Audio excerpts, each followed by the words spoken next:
Josephine Jo Hartley did not fly to the tiny mountain kingdom of Caldenbourg to fall in love.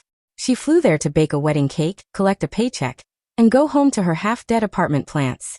Instead, she insults a man in a devastatingly good suit before learning he is Crown Prince Alaric Sorensen-Vane, heir to a throne and, according to every tabloid in Europe, allergic to Americans, sugar substitutes, and being told what to do. Welcome to Flustered novel, where love is chaotic, confessions are awkward, and every story comes with butterflies, drama, and a little emotional damage. Grab a snack, get comfortable, and let's dive into today's romance story. Here is what nobody at this ball understands. I am not supposed to be the interesting part of the evening. The chandeliers are Austrian crystal. The wine is older than my mother. The string quartet in the corner has, at various points in history, played for 2 kings and 1 Grammy-winning pop star.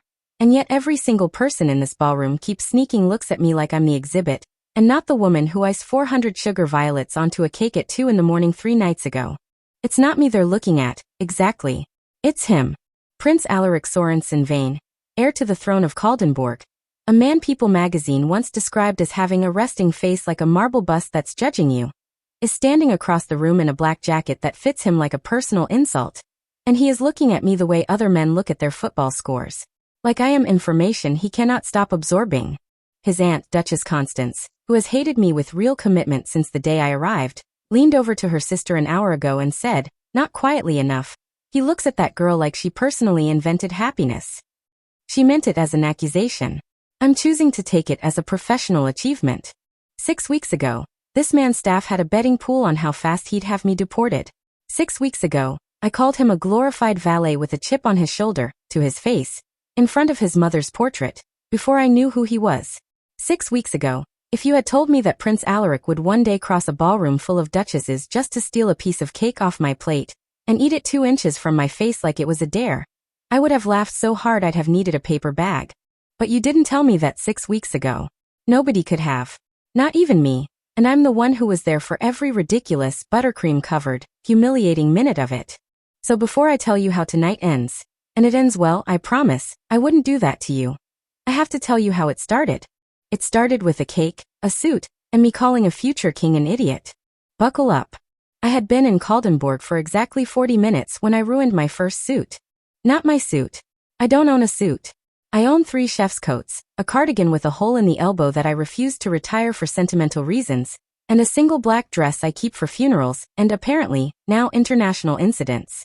The suit belonged to a stranger, and it had probably cost more than my car, and I destroyed it with a single misjudged step off a curb outside the Caldenbourg Grand Palace with a 2-tier practice cake balanced on my forearms like I was some kind of dessert-based waiter. Here is the thing you should know about me. I am an excellent baker. I have won things. There is a small brass plaque somewhere in Ohio with my name on it. What I am not, historically, is a person who is good at walking and carrying things at the same time, especially when jet-lagged, especially when running on 4 hours of sleep and a coffee the size of my head, especially when a black town car the length of a bowling lane pulls up directly in front of me, and a man gets out of it without so much as a glance at the sidewalk. We collided. The cake did not survive. Neither did his lapel. I am so sorry, I said, already on my knees scooping ganache off cobblestones like I could save it, like dignity was a frosting I could still salvage. I didn't see you, I'm so sorry, I'll pay for the dry cleaning, I'll pay for a whole new. You, said a voice like a door closing, have ruined a suit that was tailored in Milan. I looked up. This was, in retrospect, a mistake because the man attached to the voice was extremely, unfairly good looking in the specific way that makes you angry rather than charmed. Sharp jaw, dark hair that had clearly never once been told no. Eyes the pale gray of a sky about to do something unpleasant. He was looking down at the chocolate splattered across his chest with an expression of such profound, aristocratic betrayal that something in me, something tired and jet-lagged and completely out of patience for men who looked at ruined fabric like it was a personal tragedy, simply snapped. It's a suit, I said, standing up, wiping my hands on my jeans, which did not help. It's fabric. Nobody died. There is a cake, an actual cake, dead on the ground, and you're worried about your lapel. This lapel, he said, with the calm, deadly precision of a man who has never once in his life been spoken to like this, costs more than most people's rent. Then most people's rent is a scam, and also still not a person, still not dead, still just a lapel. I picked up the ruined cake box like it was evidence at a crime scene. You know what, forget it. I have a meeting. I'm late. Move your very expensive shoes. He did not move his very expensive shoes. He looked at me instead, really looked, the way you look at a math problem that isn't coming out right, and said, "Do you have any idea who I am?" I wanted on the record that I have never once, in the entire history of my professional life, used that phrase, and I promised myself in culinary school that if a man ever said it to me I would treat it as a personality flaw rather than a threat. So I said, "I don't," and honestly from this conversation, I'm guessing glorified valet with a chip on his shoulder. So if you could just point me toward the palace kitchens, glorified valet, I have a wedding cake to save. Something moved across his face. Not anger, exactly. Something closer to disbelief, like I'd spoken to him in a language he theoretically knew but had never heard used quite like that. A second man, older, silver-haired, wearing an actual staff lanyard, came jogging up behind him, slightly out of breath.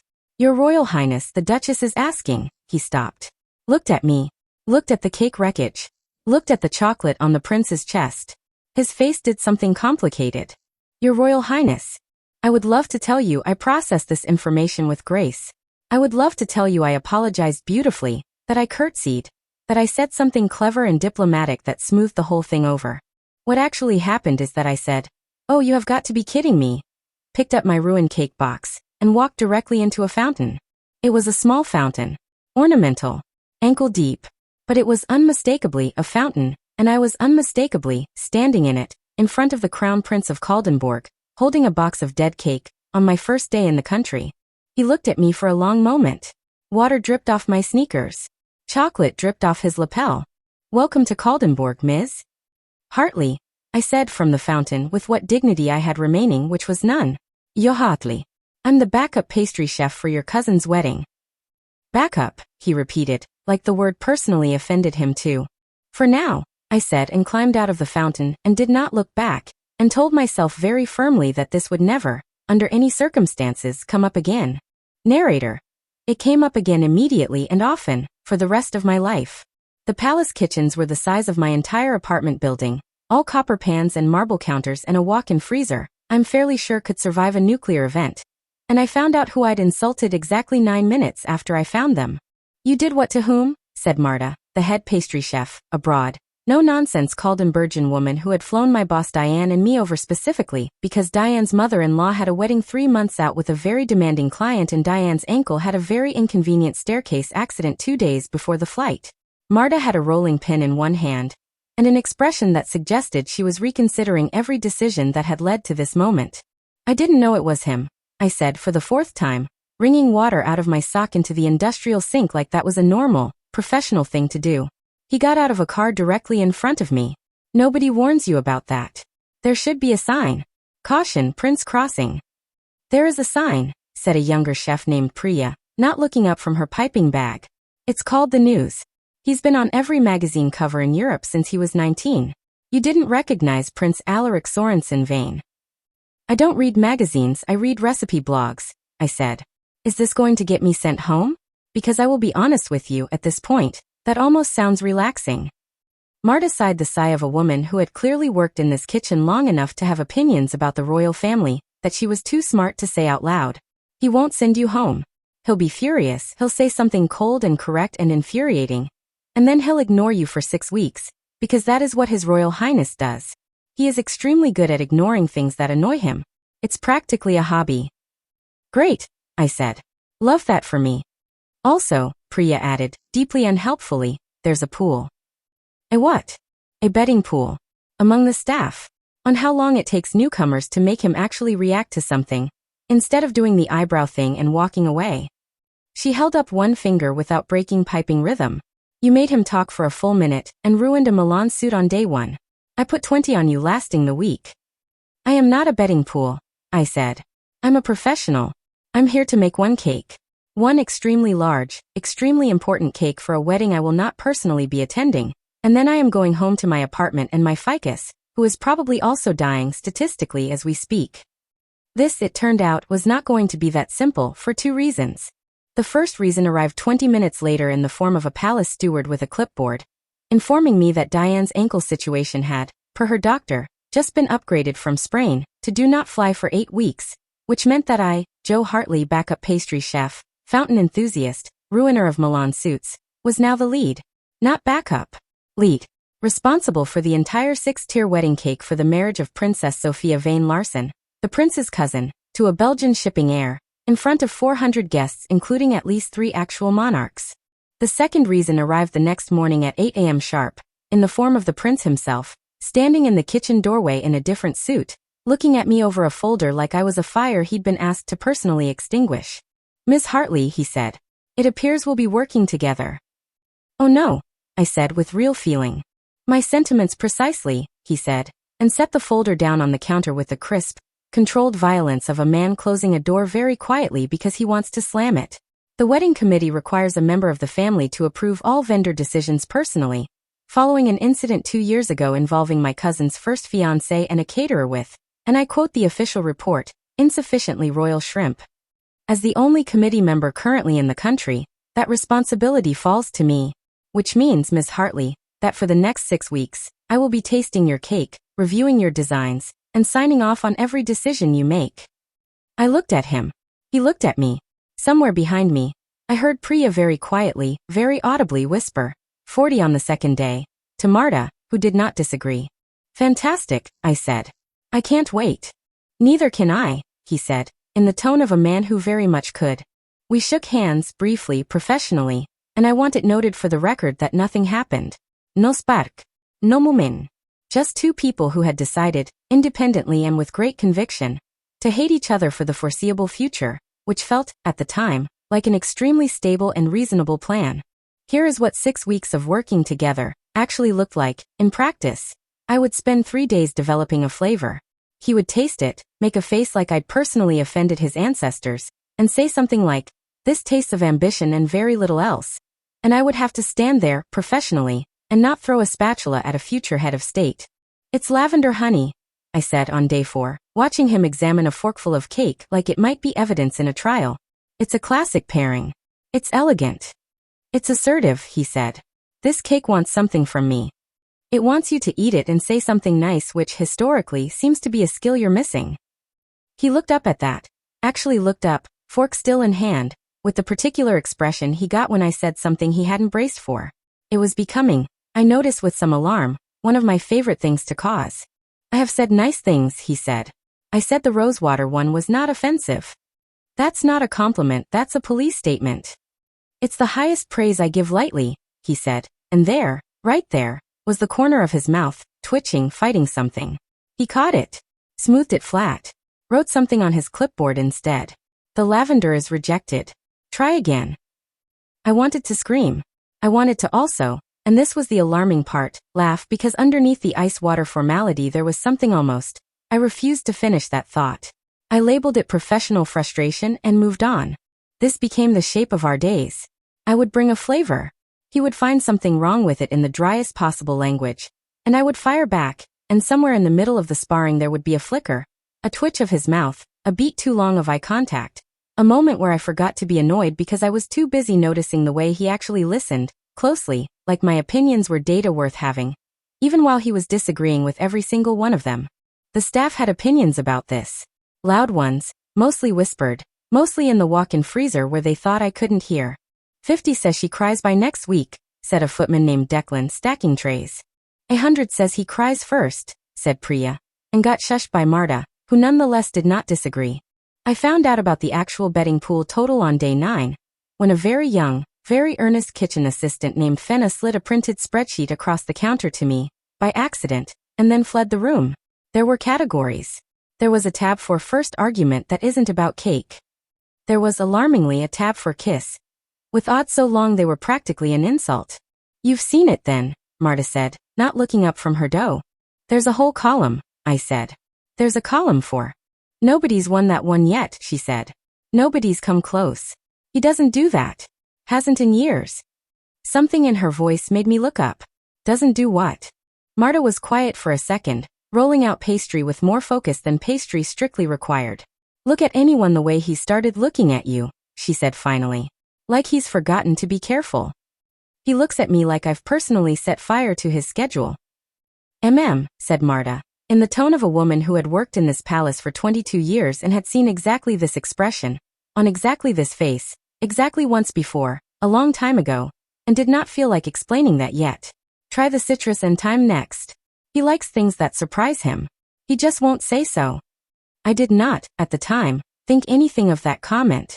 I filed it under kitchen gossip, alongside the shrimp incident and a rumor about the Duchess's third husband, and went back to my citrus, and did not let myself think, about the particular, careful way Prince Alaric Sorensen-Vane had started watching my hands when I worked, like there was something there worth studying.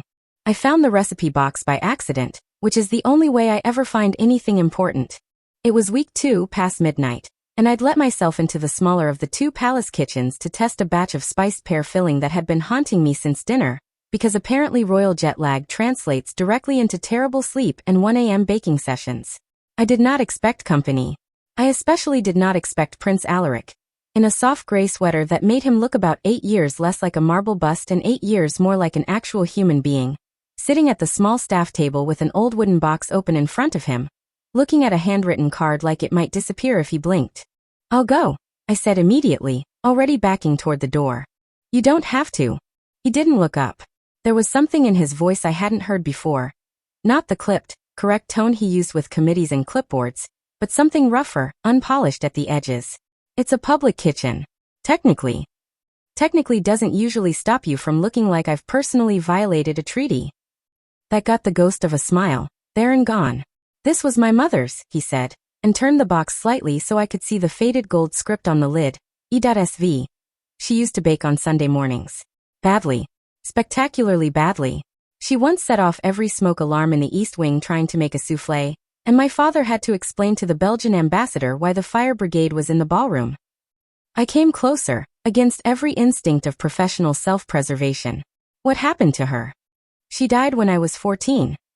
He said it plainly, the way you say a thing you've had to say many times, worn smooth by repetition. "Car accident." Very sudden. Very public, because everything in this family is public, including the worst day of your life. He touched the edge of a recipe card, careful, like it was breakable. "I haven't opened this box in 9 years. I didn't know what to do with my hands." I settled for pulling out the chair across from him, slowly, like he might bolt. "Why now?" "Because Sophia's wedding cake needs a filling for the 3rd tier. And every option you've brought me has been technically perfect and somehow completely wrong, and I couldn't work out why, and then I remembered." He stopped. Cleared his throat. Slid a card across the table instead of finishing the sentence.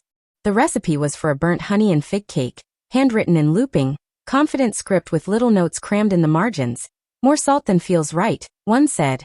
"And do not let Constance near the oven ever, under any circumstances." I laughed before I could stop myself, and he looked up, surprised, like laughter in this room was an unfamiliar sound. "Your mother sounds like she would have been fun at parties," I said. "She was," he said. "Impossibly so.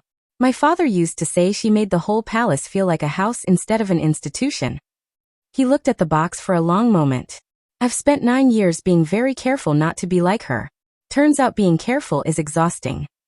I don't know what made me say the next thing. Maybe it was the hour, maybe it was the soft sweater, maybe it was the particular unguarded way he was looking at a dead woman's handwriting like it was a message he'd been waiting a decade to open.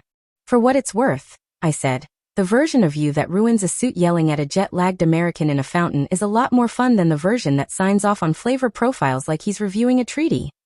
He looked at me. Really looked, the way he had that first day on the cobblestones, except this time there was no ice in it at all. "Careful, Miss Hartley," he said quietly. "You're starting to sound like you don't hate me." "I never said I hated you." I said, which was, I realized as I said it, humiliatingly true. I said you were a glorified valet with a chip on your shoulder. That wasn't a compliment. It also wasn't hate. I picked up the burnt honey recipe card, mostly so I'd have something to do with my hands that wasn't reaching across the table. "I'll test this tomorrow. Properly. In daylight, when I haven't just watched a future king almost cry over a soufflé story." I wasn't going to cry. "Sure," I said, standing, tucking the card carefully into my apron pocket like something precious, which I was beginning to understand it was. "Good night, Your Royal Highness." "Alaric," he said as I reached the door. I turned. He was still sitting there, in the soft gray sweater, with his mother's box open in front of him, looking at me like he'd surprised himself by saying it. "Call me Alaric," he said again. "Just, when it's like this. When it's just us." "Good night, Alaric." I said, and I felt the name in my mouth like a small, dangerous secret, and I did not sleep well that night, and it had nothing at all to do with jet lag. 3 days after the recipe box, my phone rang at 6 in the morning with a video call from my sister Callie, who took one look at my face and said, "Oh my God, you like him," before I'd even said hello. "I do not like him," I whispered, even though I was alone in my room, because some habits die harder than others. "He's a client.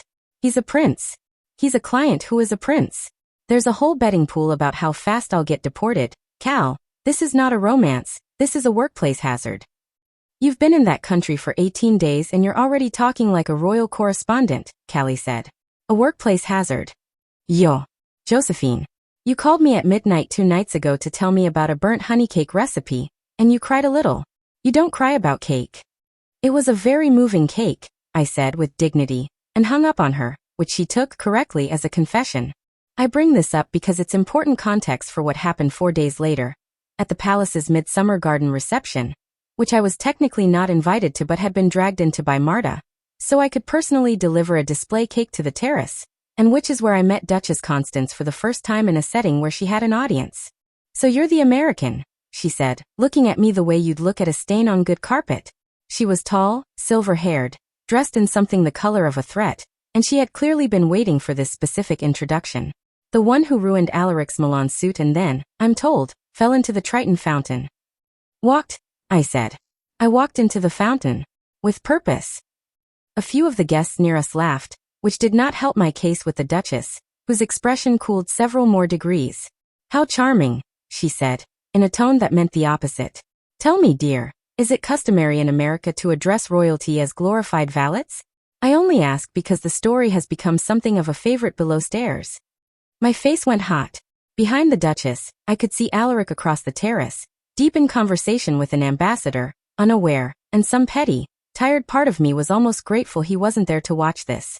"With respect, Your Grace," I said, aiming for diplomatic and landing somewhere closer to defiant. I didn't know who he was. I apologized. He accepted it, and I've spent 3 weeks making sure every single component of his cousin's wedding cake is exactly right, so I'd say the incident's been handled. "Handled?" She smiled, thin as paper. "Is that also what we're calling the late nights in the small kitchen? The staff do gossip so." There it was. The real point of the conversation, delivered with a smile. I had exactly 2 options. I could shrink, apologize, deflect, make myself small in the way I'd been taught, professionally, to do around difficult clients. Or I could stand there and be exactly as much myself as I'd been since the moment I fell into that fountain. "With respect," I said again, and this time I didn't aim for diplomatic at all. "I bake cakes at midnight because that's when the kitchen is quiet and I do my best work, Your Grace, not because of anything below stairs gossip would find interesting. And if the prince occasionally stops by to taste test at an odd hour, I'd assume that's because he takes his cousin's wedding seriously, which frankly, is more than I can say for a rumor mill that apparently has nothing better to discuss than a pastry chef's sleep schedule." Silence.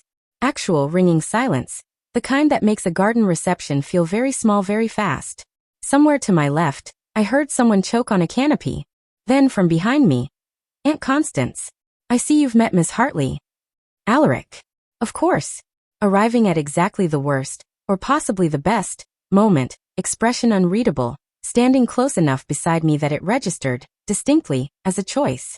"Alaric, darling," the Duchess said smoothly, recalibrating in real time. "We were just discussing your pastry chef's rather colorful vocabulary." "Yes," he said. "It's one of her finer qualities." He said it lightly, but he was looking at me when he said it, and something about the steadiness of his gaze made my ribs feel briefly too small for my lungs. "If you'll excuse us, Aunt Constance, Miss Hartley and I have a cake to discuss." He didn't touch me. He didn't need to. He simply turned, and I fell into step beside him, and we walked the length of that terrace together while 40 guests pretended not to watch. "You didn't have to do that," I said, once we were out of earshot, voice unsteady in a way I didn't love. "I know," he said. "I wanted to." He glanced sideways at me, and there it was again, that flicker, that crack in the ice, wider now than it had been in the small kitchen. "For what it's worth, Miss Hartley, you handled her better than most of my own family manages to." "High praise," I said. Almost not offensive levels of praise. "Careful," he said, and this time, when the corner of his mouth moved, he let it. "You're starting to learn my compliments." "God help me," I said, and meant it, and did not, for the rest of that reception, manage to stop thinking about the warmth of his shoulder 6 inches from mine. By week 4, the betting pool had, according to Priya, reached an embarrassing amount of money. The kiss column had shortened its odds twice, and I had stopped pretending, at least to myself, that I didn't spend the better part of every day waiting for the sound of Alaric's footsteps in the kitchen doorway. We had a routine by then. He'd arrive after his official duties, jacket off, tie loosened, looking less like a future king and more like a very tired, very handsome man who'd been arguing with trade ministers all day and wanted, more than anything, 45 minutes where nobody needed anything official from him. I'd hand him a fork. He'd make a face. We'd argue about cinnamon. It should have been ordinary. It had, somehow, become the best part of my day, and I suspected, though he'd never have said so, the best part of his. The almost happened on a Thursday, during a thunderstorm, in the small kitchen, over a tasting of the finished cake, the real one, the actual 6-tier structure that would stand in front of 400 guests and 3 monarchs in exactly 2 weeks, iced in soft ivory with sugar-spun peonies climbing each tier, like something out of a fairy tale nobody had asked me to build, but that I'd built anyway, because somewhere in the last month this wedding had stopped being a job and started being something I cared about. "It's finished," I said, stepping back from the display tier, flour on my nose, exhaustion in every joint. "That's it. That's the cake." He didn't say anything for a long moment. He walked around it slowly, the way you'd walk around a sculpture, and when he finally looked at me, his expression wasn't the careful, appraising one he usually wore for tastings. "It's extraordinary," he said quietly. "It's the best thing that's ever been made in this kitchen. And I include my mother's soufflé disasters in that assessment, which she would find personally insulting." I laughed, a little wetly, more tired and more moved than I wanted to admit. "That's the nicest thing you've ever said to me." "I have a list," he said. "This one's near the top." He was closer than I'd registered, close enough that the kitchen's fluorescent hum seemed to fade under the sound of rain against the windows. "Yo." It was the first time he'd used my name like that. Not Miss Hartley, not even Joe the way you'd say it in passing, but Joe like it was a whole sentence, like it cost him something to say and he'd decided to pay it anyway. "Alaric," I said, and my voice came out smaller than I meant it to. "I made a rule," he said, "a long time ago, after my mother died, that I wouldn't let myself want things I couldn't have without consequences. It's a very tidy rule. It's kept me out of every tabloid for 9 years mostly." He wasn't touching me. He was close enough that he could have, and he wasn't, and the not touching felt like its own kind of ache. "I am finding it extremely difficult to apply that rule to you." "That's not fair," I whispered. "You can't just say that with icing on my apron and thunder outside like we're in one of the terrible movies my sister makes me watch." "I'm aware," he said, and there was that almost smile again, rueful this time, aimed at himself as much as me. "I have never once in my life been good at romantic timing. Ask anyone. Ask the fountain." I laughed, and the laugh cracked something open, and for one long, suspended second, the distance between us disappeared entirely. His hand came up careful, and brushed a smear of flour from my jaw, and I felt that touch travel all the way down to my shoes, and his eyes dropped, just briefly, to my mouth, and I thought with the clear, falling certainty of someone about to jump off something high. This is happening. This is really happening. And then a phone rang, shrill and official, cutting through the kitchen like a blade. And Alaric closed his eyes for a half-second like a man absorbing a physical blow, and stepped back, and answered it, because that is what 9 years of duty had trained him to do before anything else, even this, even us. "Yes," he said into the phone, voice already sliding back into its careful, correct register. "I understand. I'll come now." He hung up, looked at me. Something in his face was apologizing before he'd said a word. "The foreign minister. I have to go." "Of course," I said, too fast, stepping back myself, putting professional distance between us like a shield I'd forgotten I was still wearing. "It's fine. Go. The cake's done anyway." He hesitated in the doorway, jacket half back on, looking at me like he wanted to say something that the foreign minister's phone call had made impossible. "Joe," he said again, quieter. "Go," I said, gently this time, and he went, and I stood alone in that kitchen with rain on the windows and flour on my jaw where his thumb had been, and understood, with total and terrifying clarity, that I had done exactly the thing I told my sister I wasn't doing. I had fallen for the Prince of Caldenbourg, and I had absolutely no idea what I was supposed to do about it. The photo ran 2 mornings later, above the fold, in the country's largest tabloid, under a headline that read, in letters roughly the size of my torso, "The Prince's Secret Kitchen Romance." Who is the mystery American? It was a photo of the almost.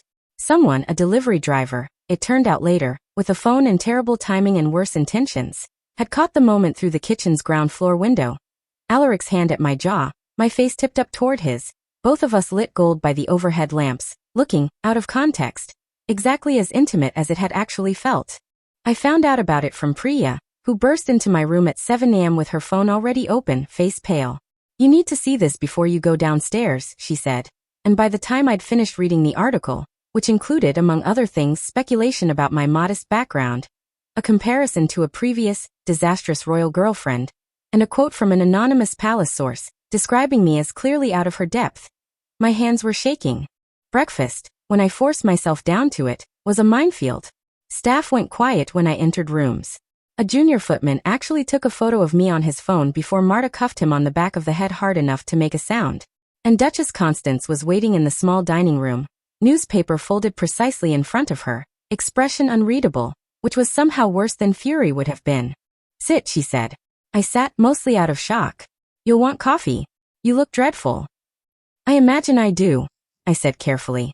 She studied me for a long moment, and then unexpectedly she sighed. A real sigh, tired, human, nothing like the icy precision she'd used at the midsummer reception. "I owe you an apology, Miss Hartley, though I suspect this isn't the morning either of us wanted it delivered." "I what?" "I have spent 6 weeks testing you," she said. Rudely, deliberately, and I'll admit, rather enjoyably. This family has learned to be careful about who gets close to Alaric. His last serious involvement sold details of his private life to 3 separate publications before it ended, and it very nearly finished him. He stopped trusting anyone outside this palace for the better part of 2 years. I needed to know if you were the same sort. She tapped the newspaper. "You're not. This wasn't you. I have it on good authority the driver's already sold 2 more photographs and is angling for a television interview. And you meanwhile have said nothing to anyone." I didn't know what to say, I admitted. "I still don't." "No," she agreed. "That's rather the trouble, isn't it? Alaric doesn't either.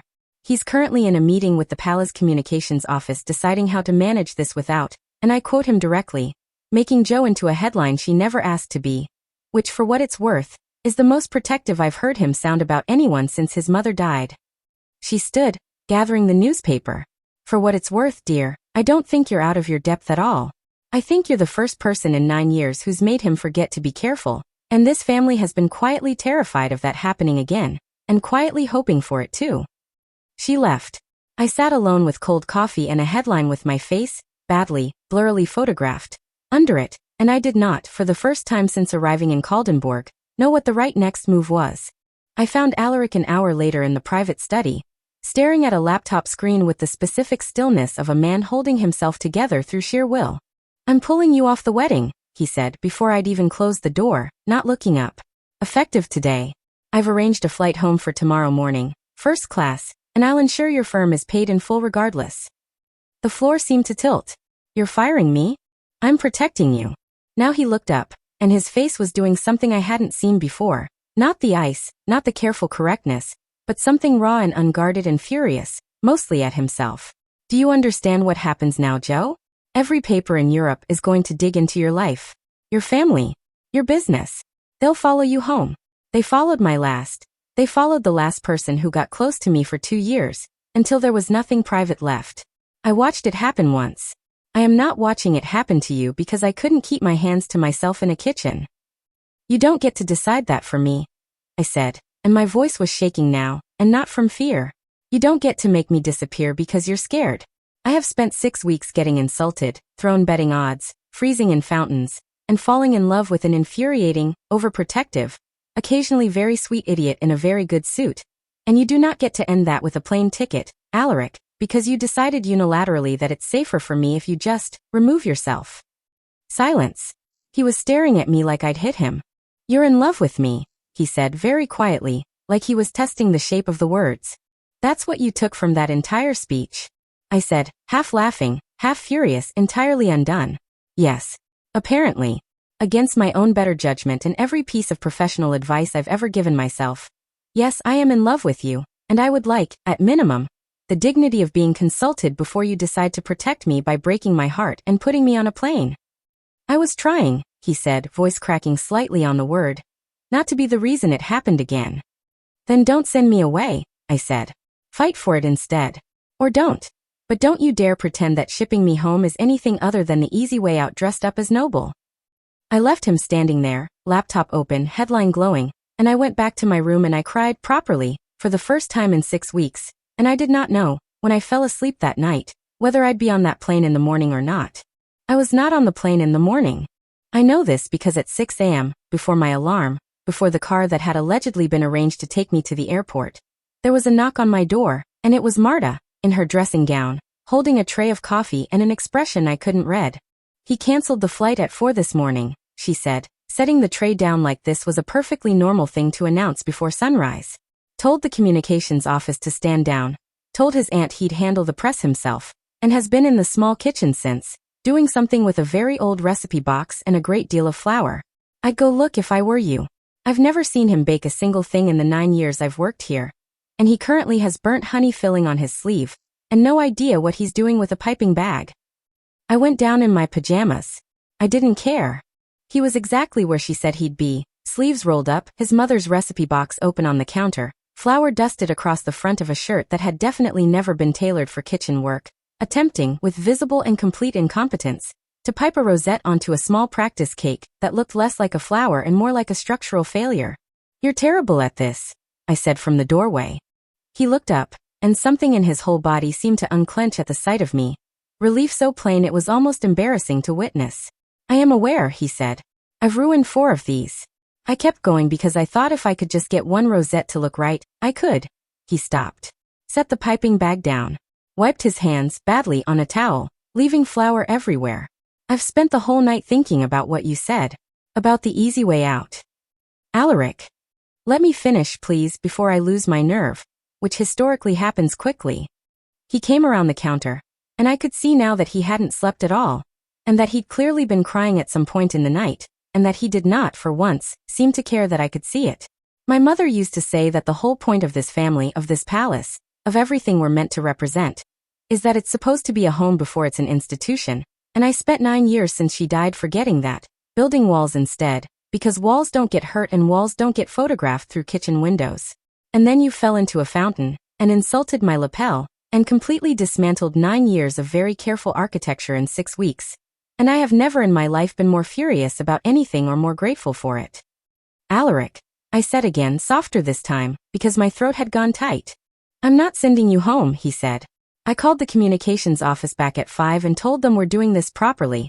A statement, my choice, my terms, protecting you as much as it's possible to protect anyone in this family, but not by removing you. Never again by removing you. If the price of loving you is 3 weeks of ugly headlines, I'll pay it gladly, and I would like, if you'll allow it, to spend considerably longer than 3 weeks finding out what the rest of the price looks like. That's a very roundabout way of saying something, I said, laughing and crying at the same time, which was becoming, I realized, something of a pattern with this man. I'm a prince, he said. We're constitutionally incapable of being direct. Joe Hartley, I am completely, helplessly, inconveniently in love with you, and I would very much like you to stay, for the wedding, and if you'd consider it, for considerably longer than that. I crossed the kitchen. I did not walk into a fountain this time. I walked directly into him, flour and all, and when he kissed me it tasted like burnt honey and terrible piping technique and 9 years of careful walls coming down all at once. And somewhere behind us in the doorway, I heard Priya's phone shutter go off and Marta's voice say, with enormous satisfaction, "Pay up. All of you. I told you it would be in the small kitchen." Sophia and her Belgian shipping heir were married 3 days later under a sky so blue it looked designed. In front of 400 guests and 3 actual monarchs, beneath a 6-tier cake with sugar-spun peonies and a burnt honey filling that made Duchess Constance, notoriously impossible to please, request the recipe. Alaric found me in the kitchen doorway just before the reception, in my one black dress, repurposed finally, for something other than a funeral, and looked at me the way he'd apparently been looking at me for weeks without my noticing, like I'd personally invented something he hadn't known he was missing. "Ready?" he asked, offering his arm. "For the betting pool to finally close?" I said. "Absolutely." "For considerably more than that," he said, and led me out onto the terrace, into the gold evening light, into whatever this was going to become. And for once in my very chaotic 6 weeks in Caldenbourg, I did not trip on a single cobblestone. 1 year later. Which brings us back to the ballroom, the chandeliers, the string quartet, and Duchess Constance's whispered accusation floating across the room like a compliment she'd never admit to giving. He looks at that girl like she personally invented happiness. Tonight isn't Sophia's wedding. Tonight is the midsummer reception. Exactly 1 year to the day since Constance first cornered me on this same terrace and asked if it was customary in America to insult royalty to their faces, and exactly 51 weeks since I officially, permanently, relocated my ficus, my chef's coats, and my entire life to a small mountain kingdom I'd never heard of before a cake-carrying accident changed the whole shape of it. I run the palace's pastry kitchen full-time now. A fact that still occasionally makes Marta cry happy, dramatic tears when she thinks no one's watching. Diane's ankle recovered fully, incidentally, and she visits twice a year, mostly to eat cake and remind me that she takes full credit for the whole relationship on account of the sprained ankle, which is a claim I have decided not to argue with, because it makes her happy and because, honestly, she might be right. The betting pool, I'm told, paid out spectacularly the morning the engagement was announced, with Marta walking away the clear winner, having bet, with alarming confidence, on the small kitchen within the year, back on my very first day. Alaric crosses the ballroom now.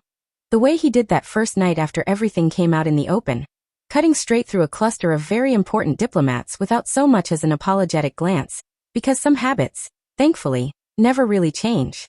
He reaches me and steals the last bite of cake off my plate before I can stop him. The way he always does now, like it's a small ongoing negotiation we've never quite resolved and never intend to. You're doing the thing again, I tell him. What thing? The happiness thing. Your aunt has opinions about it.